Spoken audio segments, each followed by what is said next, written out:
Hi, welcome to the bi-weekly show. I am Kyle Schickner, and this is our third week of this video vlog for Equality TV.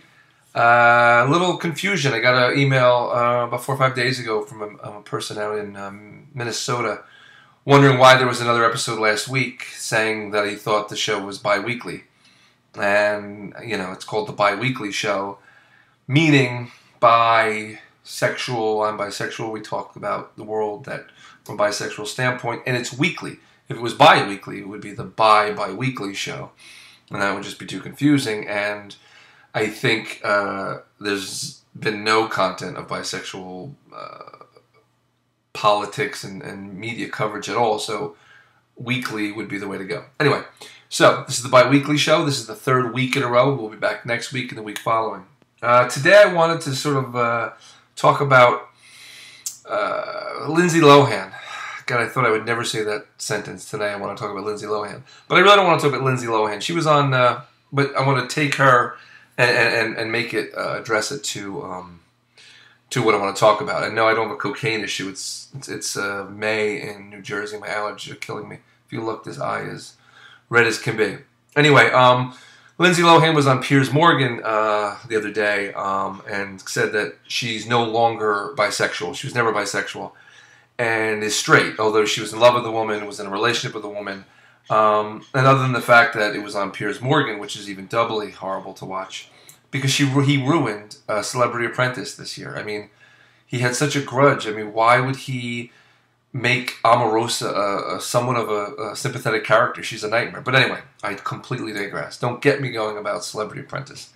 And Dennis Rodman should have totally won. But Lindsay and her no longer being bisexual, it was written in AfterEllen is where I first read it, so I'm hoping that now that she's no longer part of the LGBT community, AfterEllen won't cover her, but I'm sure they will. Here's my issue with this. I have less of an issue with Lindsay not claiming she's bisexual, and more, I want to look at why that's the case. What happened at that point where it is so easy for people to not claim who they are and being bisexual. I can't understand Lindsay Lohan's mind. She can't understand her mind. That's not what I'm trying to say. But there seems to be a leapfrogging with bisexual identified people, whether it's in college or later in life, and that sort of buys into that stereotype of often that bisexuality is a sort of a pathway to being, you know, fully gay or lesbian.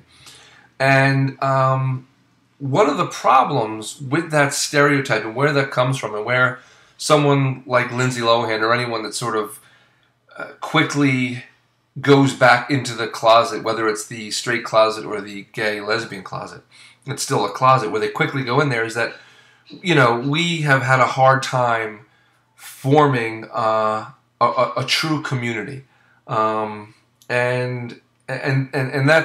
that's been going back. I mean, I've been sort of complaining about it, and I'm responsible for it on a large part. I'm not looking at like everyone else sort of did this, but if there was a safe haven for bisexual folk out there when they came out and it was clearly identified, and this is who we were, and this is what it is, and this is what it means, and I can still love one person, or I can be completely non-monogamous and have a polyamorous relationship.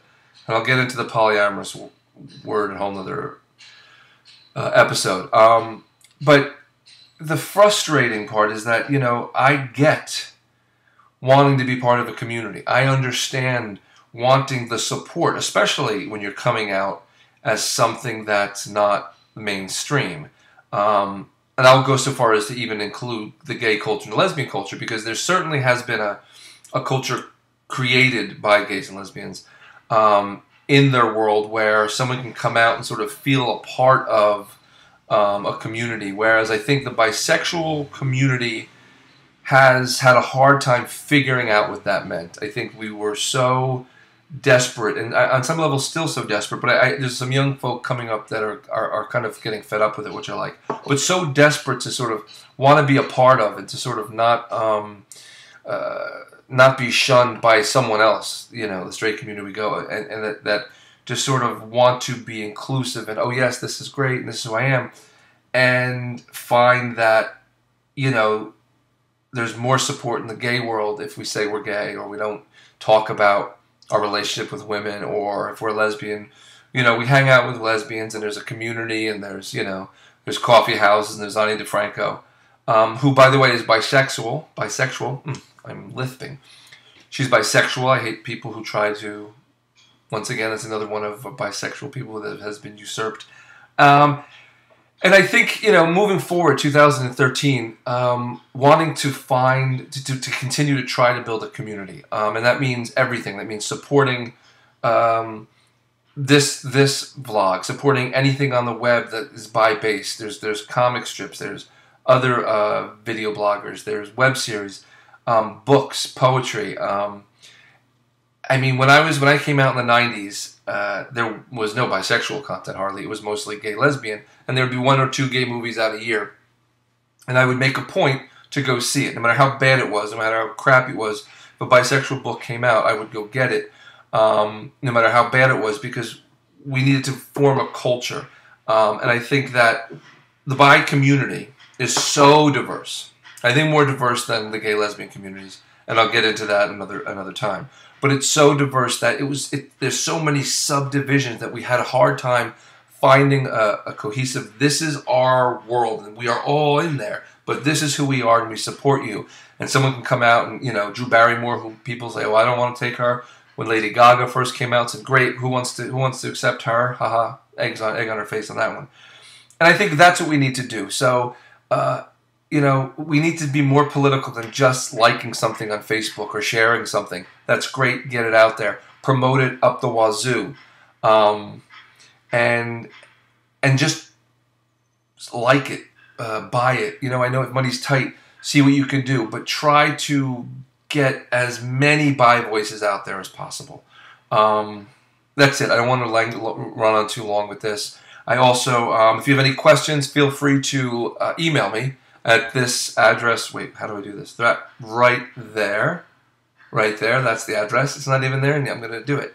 Or in fact, you know, my stepchild's going to do it because I have no idea how to do any of this stuff. And the final thing is week 2 of my quest to be the first out bisexual person on Survivor. I have not gotten a call from Mark Burnett. I'm completely ripping off a bit with David Letterman and Oprah, but he ended up becoming friends with Oprah. So I'm hoping one day Mark Burnett, Survivor, the first bisexual man should be on Survivor. I am the guy. I will bring in 140 viewers to your show. Yes, so anyone knows Mark Burnett, forward this to Mark Burnett, CBS, Survivor. I have a campaign to be the first bisexual man on Survivor out. That's it. Also be aware, try to look at the other Equality TV vlogs, be supportive, everyone's supporting me. Try to support them, like them, share them, and we'll talk next week.